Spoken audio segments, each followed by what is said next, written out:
சீர்காழி அருகே பனைமரத்திலிருந்து தவறி விழுந்த தூக்கணாங்குருவி கூட்டை பாதுகாத்து வைத்த இரட்டையர்கள். இந்த வீடியோ சமூக வலைதளத்தில் வைரலாக பரவி வருகிறது. டெல்டா மாவட்டத்தில் அதிக அளவில் காணப்பட்ட பறவை இனத்தில் தூக்கணாங்குருவிக்கும் அதனுடைய கூட்டிற்கும் தனி மவுசுதான். அதனை பார்ப்பவர்களின் கண்களுக்கு புதுவிதமாக தோன்றக்கூடிய தூக்கணாங்குருவி கூடு பார்ப்பவர்களின் கண்களில் ஆச்சரியத்தை ஏற்படுத்தும். பறவை இனங்களிலேயே கூட்டை கலை நுணுக்கத்துடன் கட்டக்கூடிய ஒரு அற்புதமான பறவை இனமாகும்.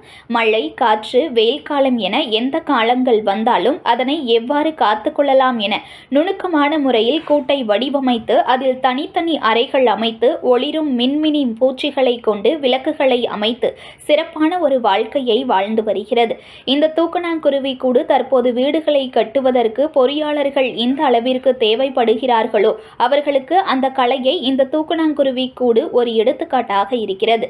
இந்த குருவிகள் வீட்டை அமைத்து வாழ்ந்து வருகின்றனர்.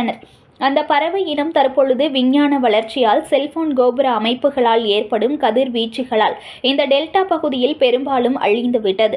தற்பொழுது இருக்கக்கூடிய ஒரு சில பறவைகள் மட்டுமே இந்த கடைமடை பகுதியில் உள்ள பனைமரங்களில் கூட்டை கட்டி அற்புதமாக வாழ்ந்து வருகின்றனர். 90s கிட்ஸ் பிறந்தவர்களுக்கு எல்லாம் இந்த பறவைகள் பற்றி ஓரளவிற்கு தெரியக்கூடிய திறன் இருந்தது. தற்போது இருக்கக்கூடிய 2K கிட்ஸுக்கு இதனை பற்றிய ஓரளவிற்கு மட்டுமே தெரியும். தற்போது மாணவர்கள் எல்லாம் செல்போன்களுக்கு சென்று விட்டனர். அந்த வகையில் தற்போது மயிலாடுதுறை மாவட்டம் சீர்காழி அருகே வைத்தீஸ்வரன் கோவிலைச் சேர்ந்த ஆரிஷ், ஜாஸ்மின் இவர்களின் மகன்கள் ஹசேன், உசேன் இரட்டையர்கள் குருஞான சம்பந்தர் மெட்ரிக் மேல்நிலை பள்ளியில் இருவரும் 4ஆம் வகுப்பு படித்து வருகின்றனர். இவர்கள் வயல் பகுதியில் தவறி கீழே விழுந்து கிடந்த தூக்கணாங்குருவி கூட்டை பார்த்து ஆச்சரியப்பட்டனர். அதில் 6 முட்டைகளுடன் இருப்பதை கண்டு அனுதாபப்பட்டு அதனை எடுத்து எதற்கான கூடு என தெரிந்து அதனை மீண்டும் பனைமரத்திற்கு அடியில் கிளையில் கட்டி பாதுகாத்து வைத்தனர். இந்த வீடியோ சமூக வலைதளங்களில் பரவி வருகிறது. பொதுமக்கள் மத்தியில் பாராட்டுகளையும் பெற்று வருகின்றது.